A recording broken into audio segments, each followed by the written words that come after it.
ನಮಸ್ಕಾರ. ರಾಷ್ಟ್ರ ಕ್ರಾಂತಿ ನ್ಯೂಸ್ಗೆ ಸ್ವಾಗತ. ಕಾರ ಹುಣ್ಣಿಮೆ ಆಚರಣೆ ತಯಾರಿ ಬಲು ಜೋರಾಗಿ ನಡೆದಿತ್ತು. ಕಾರ ಹುಣ್ಣಿಮೆಯ ಆಚರಣೆಯು ನೈನಾಪುರ ಗ್ರಾಮದಲ್ಲಿ ಈ ಬಾರಿ ಬಲು ವಿಜೃಂಭಣೆಯಿಂದ ನಡೆಯಿತು. ಬೇಸಿಗೆ ಕಳೆದು ಮುಂಗಾರು ಹೊಸದಿಲಿಗೆ ಆರಂಭವಾಗುವ ರೈತರ ಮೊದಲ ಹಬ್ಬ ಕಾರ ಹುಣ್ಣಿಮೆ ಆಚರಣೆಗೆ ಅನ್ನದಾತರು ಅಣಿಯಾಗಿದ್ರು. ಚಿಣ್ಣರು ಬಾನಂಗಳಕ್ಕೆ ಗಾಳಿಪಟ ಹಾರಿಬಿಡಲು ಸನ್ನದ್ಧರಾಗಿದ್ರು. ಬಿತ್ತನೆ ಕಾರ್ಯಗಳು ಪೂರ್ಣಗೊಂಡಿಲ್ಲವಾದರೂ ಕೂಡ ಪಟ್ಟಣ ಸೇರಿದಂತೆ ಸುತ್ತಲಿನ ಗ್ರಾಮಗಳಿನ ರೈತ ಸಮೂಹ ಹಬ್ಬದ ಆಚರಣೆಗೆ ಮುಂದಾಗಿದ್ರು.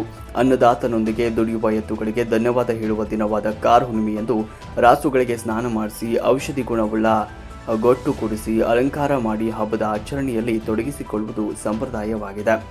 ಕಾರ ಹುಣ್ಣಿಮೆ ಹಬ್ಬವನ್ನು ವಿಶಿಷ್ಟ ರೀತಿಯಲ್ಲಿ ಆಚರಿಸಲಾಯಿತು. ರೈತರು ಮನೆಯಲ್ಲಿ ಅಂದು ಹೋಳಿಗೆ ಸೇರಿದಂತೆ ವಿವಿಧ ಖಾದ್ಯ ತಯಾರಿಸಿ ಭಕ್ತಿ ಸಮರ್ಪಣೆಯನ್ನ ಮಾಡುವ ಮೂಲಕ ಎತ್ತುಗಳಿಗೆ ನಮಸ್ಕರಿಸಿದರು.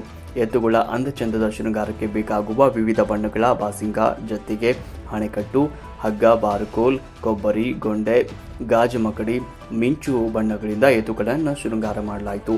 ಕಾರ ಹುಣ್ಣಿಮೆ ದಿನ ಅಲಂಕಾರ ಮಾಡಿದ ಜೋಡೆತ್ತುಗಳನ್ನು ಊರಿನ ಪ್ರಮುಖ ಸ್ಥಳಗಳಲ್ಲಿ ಮೆರವಣಿಗೆ ಮಾಡಲಿ ನಂತರ ಕರಿಹರಿಯುವ ಸ್ಪರ್ಧೆ ನಡೆಸಲಾಯಿತು. ವೇಗವಾಗಿ ಓಡಿ ಅಗಸಿ ಬಾಗಿಲಿಗೆ ಬೇವಿನ ಸೊಪ್ಪು, ನೇರಳೆ ಹಣ್ಣು ಹಾಗೂ ಕೊಬ್ಬರಿಯಿಂದ ಕಟ್ಟಿದ ಸರವನ್ನು ಯಾವ ಎತ್ತು ಹರಿಯುತ್ತದೆಯೋ ಆ ಎತ್ತಿನ ಒಡೆಯನಿಗೆ ಬಹುಮಾನ ನೀಡುವ ಪದ್ಧತಿ ಇಂದಿಗೂ ಕೂಡ ಪ್ರಚಲಿತದಲ್ಲಿದೆ.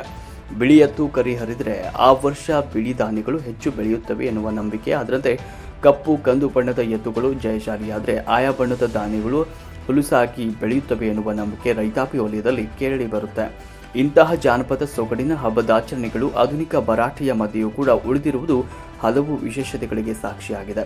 ಕಾರ ಹುಣ್ಣಿಮೆ ಬರುವಿಕೆಗೆ ವಾರದ ಮುಂಚೆಯೇ ಮಕ್ಕಳು ಗಾಳಿಪಟ ಹಾರಾಟಕ್ಕೆ ಬೇಕಾಗುವ ದಾರ ತಯಾರಿಸುವಲ್ಲಿ ನಿರತರಾಗಿದ್ದರು. ಯುವಕರು, ಮಹಿಳೆಯರು ಮನೆಯ ಮಾಳಿಗೆ ಮೇಲೆ ಗಾಳಿಪಟ ಹಾರಿಸುವ ಮೂಲಕ ಕಾರ ಹುಣ್ಣಿಮೆ ಹಬ್ಬವನ್ನು ವಿಜೃಂಭಣೆಯಿಂದ ಆಚರಿಸಿ ಸಂಭ್ರಮ ಪಟ್ಟರು. ವರದಿ ಮೀಡಿಯಾ ಹೆಡ್ SV ಸಂಗನಗೌಡರು.